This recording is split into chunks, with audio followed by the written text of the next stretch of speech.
Bonjour et bienvenue dans notre formation Java pour les débutants. Dans cette vidéo, nous allons apprendre à structurer la condition if.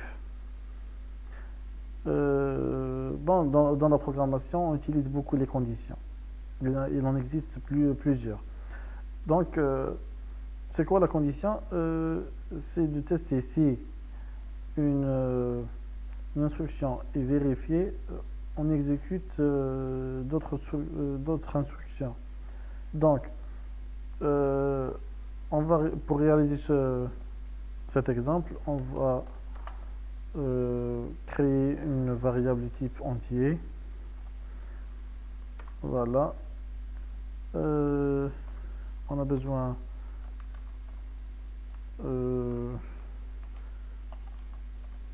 d'un lecteur d'entrée type scanner. Voilà, new scanner.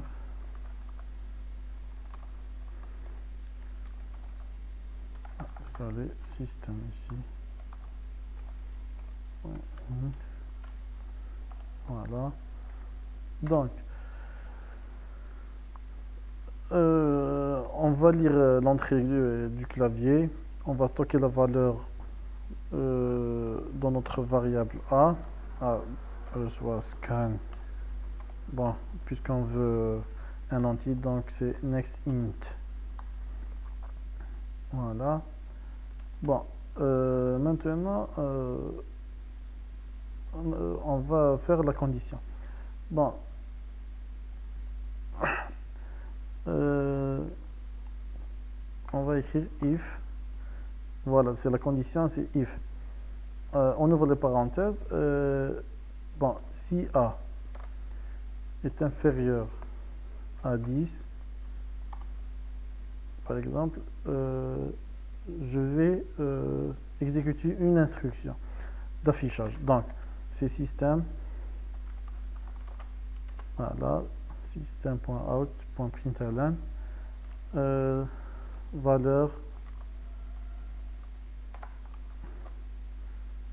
inférieure à 10. Donc, notre condition est vérifiée seulement lorsqu'on insère un nombre inférieur à 10. C'est ça. Bon, on va exécuter notre programme.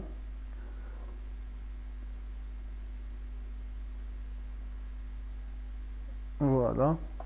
Donc, je vais pointer ici. Je vais introduire 5. Bon, je vais vérifier la condition. Je vais insérer un 5. Voilà. Le message est affiché. Donc, je réexécute et je vais voir. Bon, je vais insérer ici 15. 15 ne vérifie pas notre condition qui est A inférieur à 10. Donc, voilà. Aucun message n'est affiché. Qu'est-ce que ça veut dire? On vient d'insérer un 15. Le 15 est stocké dans la valeur A. On va tester si A est inférieur à 10. Elle n'est plus. Donc, aucun message n'est affiché. Donc, maintenant, je vais vous présenter lorsqu'on veut exécuter plusieurs instructions après la vérification de notre condition. Bon, si on veut faire ça, il faut ouvrir un bloc. Donc, on doit faire ici, comme ça. Voilà.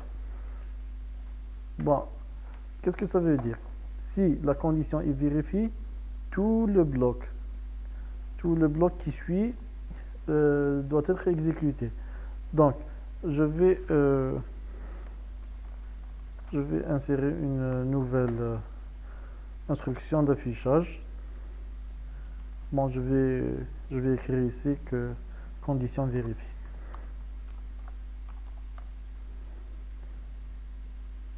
Désolé, je vais écrire instruction 2.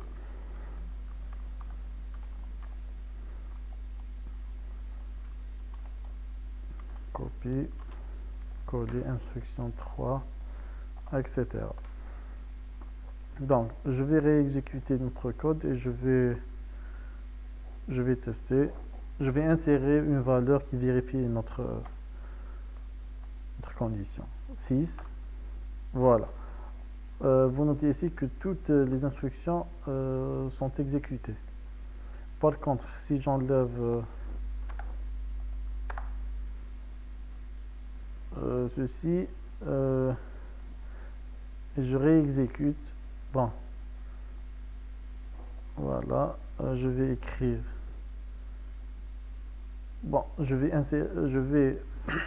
ici introduire une valeur qui ne vérifie pas notre condition. 15. Bon, normalement, si les instructions doivent être exécutées seulement si la condition est vérifiée, ici, normalement, aucune instruction ne va être exécutée, aucun message ne va être affiché. On va vérifier ceci. Je vais regarder ici. Instruction 2 et instruction 3 sont affichées. Qu'est-ce que ça veut dire? Si aucun bloc n'est ouvert, seulement et seulement la première instruction qui suit la condition if va être exécutée. Donc, les autres sont indépendantes de la condition. Les autres instructions sont indépendantes de la condition. Donc, soit elle est vérifiée ou non, l'instruction 2 et l'instruction 3 vont être exécutées. Donc, résumons ce que nous venons de voir. C'est que pour exécuter un bloc d'instruction, il faut ouvrir un bloc. Ouais, désolé. Voilà.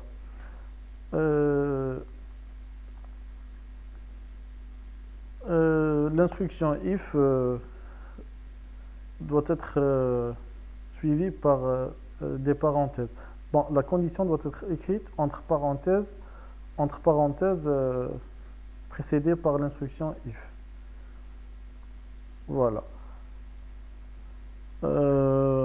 Si vous avez des questions ou quoi que ce soit, veuillez les laisser dans des commentaires.